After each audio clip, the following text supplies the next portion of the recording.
네, 안녕하세요. 반갑습니다. 10장의 주제가 뭘까요? 짜자잔. 지혜로운 자와 어리석은 자의 삶을 대조하고 있습니다. 지혜로운 자는 부모를 기쁘게 하지만 어리석은 자는 부모의 근심이 된다라고 말하고 있습니다. 자, 늘 말씀드리지만 부모가 먼저 지혜로워야 합니다. 자, 그럴 때 그 지혜로운 부모에게 우리는 기쁨을 주고 있는가에 따라서 우리가 지혜자의 길을 걷고 있는지 어리석은 자의 길을 걷고 있는지 알 수가 있는 것입니다. 지혜로운 자는 재물을 베풀며 살지만 어리석은 자는 불의의 재물을 모은다. 불의의 재물은 무익하여도 공의는 죽음에서 건지느니라. 재물의 많음이 축복이 아니라 공의롭게 모은 재물로 나누며 사는 것이 축복이라는 것이죠. 지혜로운 자는 줄이지 않으나 어리석은 자의 소욕은 채워지지 않는다. 지혜로운 자의 모든 필요를 하나님이 다 채워주시지만 어리석은 자는 아무리 많이 벌어도 만족을 모르는 채 살아가다가 결국 모든 것을 다 잃어버린다는 거죠. 지혜로운 자는 부지런하여 부하게 되고 어리석은 자는 게을러 가난하게 된다라고 말하고 있습니다. 지혜로운 자는 부지런하여 칭찬을 받고 어리석은 자는 게을러 부모에게까지 부끄러움을 끼친다. 계속해서 부지런함에 대해서 이야기하고 있죠. 이런 자녀의 가장 큰 문제는 무엇입니까? 자신의 어리석음을 모르기에 게으르다는 걸 인정하지 않는 거죠. 그리고 부모와 가족 공동체에 해를 끼치는 것도 인정하지 않습니다. 여러분, 저와 여러분의 가정에 이런 자녀가 없게 될 줄로 믿습니다. 지혜로운 자는 하나님의 축복 아래 살지만 어리석은 자는 입을 통해 가장 많은 죄를 지으며 저주 아래 살아간다라고 말하고 있습니다. 지혜로운 자는 하나님이 기름을 부어서 높이십니다. 그러나 어리석은 자는 하나님을 인정하지 않기에 자기 하고 싶은 대로 짓거리며 악독을 행한다라고 말하고 있는 것입니다.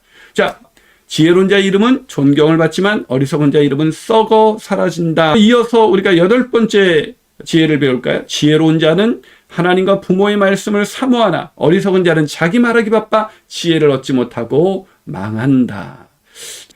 지혜로운 자의 하나님의 말씀은 물론 지혜로운 리더들의 말씀, 가르침을 사모하고 그것을 받아들여서 지혜를 더 풍성히 함으로 지금 지혜로운 자가 누리는 이 모든 복된 생활을 누리게 되는 것입니다. 자, 지혜로운 자는 바른 길로 행함으로 평안하지만 어리석은 자는 굽은 길로 행함으로 죄가 드러난다. 지혜로운 자는 부모에게 순종하고 또 나눔을 잘하고 부지런하고 존경을 받고 또한 마음속에 정말 깊은 경험들이 많이 있고 또 바른 행위를 경청하면서 바른 행위를 가지고 살아가는 사람이다. 이런 사람이 지혜로운 자의 생활이다라고 아주 자세하게 설명을 했습니다. 지혜자와 어리석은 자의 언어를 대조해주고 있습니다. 자, 한번 보러 가볼까요? 지혜로운 자의 말은 생명을 주지만 어리석은 자의 말은 죽음을 가져온다. 지혜로운 사람의 말은 사람을 살리지만 어리석은 자는 악한 말로 사람의 생명을 잃게 만든다. 대표적으로 악플러가 그렇죠.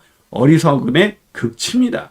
지혜로운 자는 사랑의 언어를 사용하지만 어리석은 자는 미움의 언어를 사용한다는 것입니다.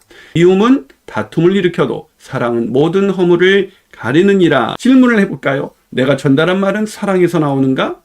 아니면 미움에서 나오는가? 내가 전달한 말은 사람을 화해케 하는가? 아니면 다툼을 일으키게 하는가?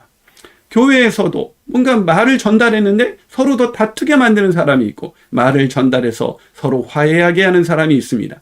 그런데 다툼을 일으키게 하고도 자기가 얼마나 어리석은지를 모른 채 그 말이 옳다라고 생각하는 사람들이 있죠. 여러분, 우리가 지혜자의 말 하게 되기를 주님의 이름으로 축복합니다. 지혜로운 자의 말은 명철하여 매맞을 일이 없지만 어리석은 자의 말은 채찍을 맞는다는 것입니다. 명철한 말, 즉 분별력이 있기 때문에 매맞을 일이 없습니다. 어리석은 자는 분별력이 없어 말을 할 때마다 매를 버는 거죠. 지혜로운 자는 정직하게 말하지만 어리석은 자는 어떻게 해요? 거짓되고 중상모략을 한다. 여러분, 정직하게 말한다는 것, 그게 쉽지 않습니다. 여러분, 정말 그 사람의 말이 불편했다면 정직하게 정중하게 내가 이런 말은 좀 불편하네요 라고 말을 하는 것이 훨씬 더 지혜로운 것입니다. 지혜로운 자의 말은 사람을 교육시키나 어리석은 자는 생각이 짧아 자신조차 죽인다. 의인의 입술은 뭐라고 돼 있어요? 여러 사람을 교육하나 미련한 자는 지식이 없어 죽느니라. 자, 이게 무슨 얘기입니까? 어리석은 자는 생각이 모자랄 뿐만 아니라 모자라다는 것조차도 깨닫지 못하기 때문에 아예 배우려 하지 않아 자신도 못 살린다. 의인의 혀는 지혜를 말하지만 악인의 혀는 패역을 일삼는다. 의인의 소망은 이루어져도 악인의 소망은 끊어진다. 사람이 이를 계획할지라도 그것을 이루시는 것은 하나님이십니다. 우리의 소망이 하나님이 기뻐하시는 것인가 아닌가가 훨씬 더 중요한 것입니다. 하나님의 역사를 기대한다면 의인의 길을 걸어가십시오. 지혜자가 지혜를 쏟아붓고 있습니다.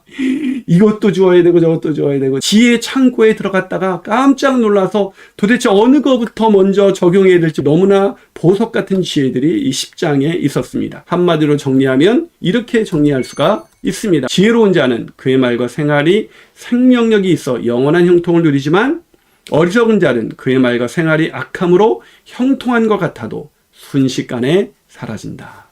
여러분 아멘이십니까? 사랑합니다. 행복하세요. 감사합니다.